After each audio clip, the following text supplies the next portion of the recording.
All right, welcome into Four Verts. Happy Sunday, everybody. My name is Harrison Graham. It is NFL Free Agency Eve, although it doesn't feel like it as a ton of moves have happened in the last few hours. I had a full show ready of some free agency predictions and tore that up, and we're going to just react to all the big storylines today because there's plenty of news to discuss. So that's what we're going to do. Before we dive into all of that, hit that subscribe button, turn on notifications. We'll still try to hit a free agency predictions video in the morning. If not, we'll react to all of the day one moves as several players will get signed and maybe some more trades happen tomorrow. So again, subscribe, join us. We got you covered here on Four Verts. Let's get to 9,000 subs ASAP. All right, let's get to the news that just came in. Again, multiple stories, but let's start with DK Metcalf. DK Metcalf gets traded from the Seattle Seahawks to the Pittsburgh Steelers as the Steelers finally land a big-time receiver. They've been trying to trade for one for over a year. They were in the Brandon Ayuk sweepstakes last year before he ended up back in San Francisco. They tried to get someone at the trade deadline, and it just hasn't worked. For whatever reason, they have not been able to get a deal done. Well, they finally get one here with Seattle. They send a second-round pick to the Seahawks in return for Metcalf and immediately sign him to a 5-year, $150 million contract extension that will lock him up in Pittsburgh for a long time. And my instant reaction is this. For Seattle, I do think their direction's pretty interesting because you trade Geno Smith for a third. Not the worst compensation for a 34, going to be 35-year-old quarterback on the last year of his deal. Didn't want to pay him 45, 50 million. Okay, I got no problem with that. You trade DK for a second. Again, not bad value, especially if you don't want to give him $150 million. But what's your direction? You have Jackson Smith and Jigba and two receivers no one's ever heard of under contract. You cut Tyler Lockett. You don't have a quarterback. The defense still needs work. This almost feels like what you do in year one of a new regime, not year two. Like, this is year two for Mike McDonald and John Schneider. Schneider's been there a long time, but you get what I'm saying. Like, it feels like they're kind of resetting here, committing to a rebuild, which I'm not saying is wrong. I still do think there's talent on this team, though. So I just don't know what the 2025 outlook is. Do they sign Sam Darnold? Do they get in the Aaron Rodgers mix? Diana Rossini mentioned that as a possibility. Do they just kind of stink this year, tank, get a quarterback, and reboot for 2026? So I'm not really sure what this looks like for Seattle. For Pittsburgh, I think there's questions as well. I have no issue going to get DK Metcalf, giving him big money. He's a big-time player. You can trust him more than you can trust George Pickens. I do think this is a signal that unless Pickens has a huge year and is on his best behavior, this will probably be his last year in Pittsburgh. In fact, it wouldn't even shock me if they moved on from him either now or before the trade deadline, just if they're worn out by him. But obviously for the Steelers, who's the quarterback? They apparently want to bring back Justin Fields.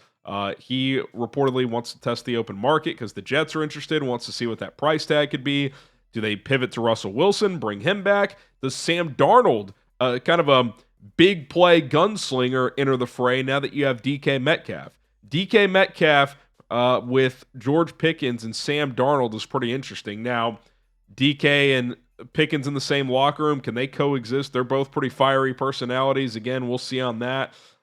Do they pivot to Aaron Rodgers now? Because Davante Adams, which we'll get to in a sec, with him going to the Rams, well, there's not going to be a Rodgers-Adams part 3. Like, they have Matthew Stafford. So Rodgers and Adams are not playing on the same team. So did the Steelers try to get Rodgers now? And, try to create a big play offense with Pickens, DK, and Rodgers slinging the pill. I could see that as a possibility. And I've said for weeks, I would not be in the business of Aaron Rodgers if I'm most teams. I think Pittsburgh's an exception. They have a roster that can at least compete right now, contend for a Super Bowl is rich, but at least compete, especially compared to like the Giants. And they just added a big-time weapon now with DK Metcalf. So I think that fit could work for both sides. Rodgers has already been living in New Jersey, New York, so a move to Pittsburgh's pretty simple. Wouldn't have to relocate too far. So I could see that being a possibility. Obviously, that's the next step for Pittsburgh. They got to figure out who the quarterback is. for 2025. Let us know what you guys think. Who will be the Steelers starting quarterback next season?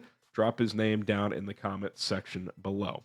Okay, Josh Allen, historic new contract. It's not an extension. He had 4 years left on his prior deal. They're basically just tearing that up and doing a new one. 6 years, $330 million, $250 million guaranteed. It's the most guaranteed money on a contract ever. It is just $55 million per year. We saw Dak Prescott get 60 a year, so he's not topping that. But the guarantees are all these quarterbacks and these any player care about, because that's the guaranteed amount of money that's entering the bank. So well deserved. Won the MVP last year. If you're a franchise like Buffalo, you don't mess around with a guy like this. You keep him happy, you keep him whole, and I think him doing it over 6 years and keeping that annual at 55 should be able to manage the cap numbers, at least relatively speaking. Obviously, when you pay a quarterback, it makes roster construction somewhat tough, but he easily could have pushed for north of $60 million per year. But he's keeping it at 55. Longer term deal gives the Bills more flexibility, can put more money on the back end. They've been somewhat cap strapped heading into this free agency period, so I would imagine some backloading on this deal. It gives them more flexibility to try to trade for a Trey Hendrickson, or if they wanted to get a guy like DK, that's obviously done now, but if they want to get in the mix for someone else, they can have some money to do so. So good move for both sides. Obviously, Josh Allen wants to try and make this work in Buffalo. They've been very close. We'll see over the next several years if they can make that happen. Okay, other stories. Let's start with the first story of the day. Myles Garrett. I didn't see this one coming.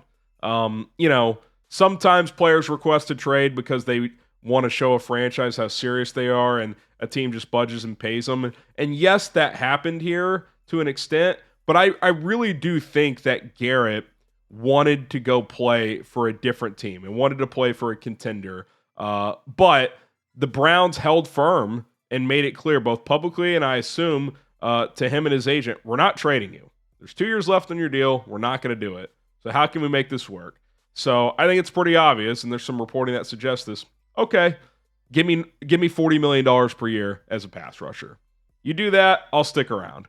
4 years, $160 million, almost $125 million guaranteed. Highest non-paid quarterback by a healthy margin now, topping Max Crosby, who got 35.5. I got to be honest. I normally I'm in the camp of you don't let players like this leave the building. And I'm not criticizing the Browns for doing this deal, but I am questioning it to the sense of, what is the path of winning in Cleveland? Like, you already had Myles Garrett, and you were terrible. You still have Deshaun Watson's contract. I know you restructured it, but you're just kicking that down the road. What is the plan? Who is their quarterback going to be? Who are they going to get to play quarterback? Are they drafting Cam Ward? What if the Titans take him? They going Shedeur Sanders number 2? They trying to get Aaron Rodgers? Are they getting Sam Darnold? Kirk Cousins? If he frees up? I felt like this was an opportunity for the Browns, and I get why they didn't, because the GM and coach in place have been there for multiple years now. They're trying to win. I understand it from their standpoint, but from an ownership and team standpoint moving forward, I don't think this deal makes sense, because you have to figure out the offense. Who is the quarterback? How are you going to get him? How much are you going to pay to have to get him? Like, even if you get Sam Darnold, okay. Like, are you a contender with him? I don't think so. I think the Browns, this to me is the ultimate stubborn move of like, yeah, he requests a trade, but you're our best player. We're not letting you go. Okay, fine. Like, again, most times I agree with it. You're not winning, though. The playoff run 2 years ago with Flacco, complete fluke, and you lost in the first round. Like, it was a complete fluke, and you still lost in the wild card round. Like, how are you going to win? I thought this was a perfect opportunity to trade Myles Garrett for an absolute haul. You would have gotten multiple firsts, probably multiple day 2 picks, maybe even a young player, like a role player that you could try to develop. But since your GM and head coach are, potentially on the hot seat, let's just give Myles Garrett whatever he wants. And again, I do think he wanted to leave, and I understand it. He had put in 8-9 years there. I want to go compete for a championship. They wouldn't do it. Said, okay, I'll bend you over a barrel then, $40 million per year. And they did it. And I think it's a questionable move from Cleveland. I get not just rushing into a trade, but I got to think double-digit teams called and would have made aggressive offers. I think this is a rare case where even though a player's in his prime who's heading to the Hall of Fame is not someone you would normally want to move on from, wanted to leave, and I think, yeah, trading him makes sense, and they chose not to do it. So I think it's bizarre from Cleveland's standpoint. Do you think extending him was the right move? Why for yes and for no? I think it's the wrong move. I don't understand it. And I mean, I understand it, but I don't agree with it, is the way I would put it. Okay, a few more here. Davante Adams to the Rams. It was heavily reported that he wanted to go to the West Coast. And, you know, I think the one exception would have been to play with Aaron Rodgers, but his Rodgers situation seems murky right now. And when the Rams come calling, 2 years, $46 million, that's a pretty good deal, right? You go play with Matthew Stafford, a similar quarterback to a prime Aaron Rodgers. You pair with Puka Nacua, you play in a Sean McVay offense. His family is out on the West Coast. That seems like a great fit. You know, I thought Rams, 49ers, Rodgers. Those were the three fits for Davante Adams. And he goes to L.A., and that's an upgrade over Cooper Kupp, who will either get cut or traded here in the coming hours or days. So like that move for the Rams, like that move for Davante. You kind of have a 1A, 1B situation with Nacua. They have different styles in terms of how they play, and I think they're pretty exciting. You know, the Rams, this whole what if they trade Stafford? It was looking, I don't want to say bleak, but a little dicey about a week and a half ago, and now it's a pretty explosive offense. So like that move for both sides, and then a little smaller move relative to all these other moves, but Harold Landry, 3 years, $43.5 million with the Patriots. He got cut by the Titans a few days ago. He reunites with his former head coach. Why am I blanking? Mike Vrabel. Seems like a natural fit. Vrabel clearly likes him. He has 30 sacks over the past 3 years, so quietly, you know, a pretty productive pass rusher, 3-4 scheme guy, natural fit. So definitely like that move. And then just pulling out the old phone here, making sure I don't have anything missed here. Think we are caught up. That is it. Certainly a bunch of smaller moves like Austin Hooper re-signing, yada, yada, yada, a bunch of stuff. So plenty more to come. We will have more coverage here on Verts as the days go by. So hit that subscribe button. My name is Harrison Graham. See you guys soon.